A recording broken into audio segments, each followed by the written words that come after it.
செங்கல்பட்டு மாவட்டம் செய்யூர் அருகே தழுதாலி குப்பம், கடப்பாக்கம் குப்பம், பரமன்கேணி, பனையூர், பெரிய குப்பம் உள்ளிட்ட பகுதிகளில் கடல் சீற்றமாக காணப்படும் நிலையில் கொந்தளிப்புடன் அலைகள் எழும்பி வருகின்றன.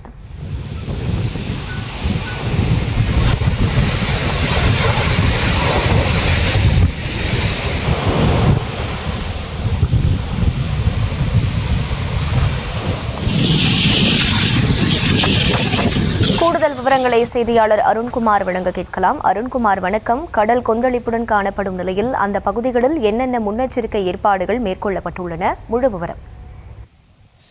வணக்கம்.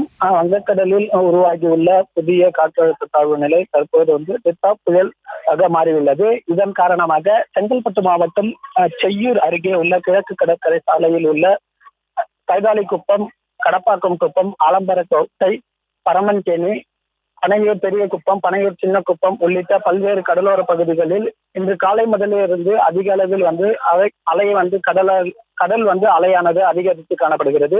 இதன் காரணமாக மீனவர்கள் தற்பொழுது யாரும் மீன் பிடிக்க செல்லவில்லை.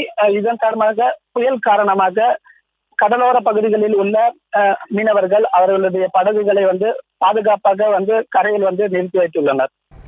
விவரங்களுக்கு நன்றி அருண்குமார்.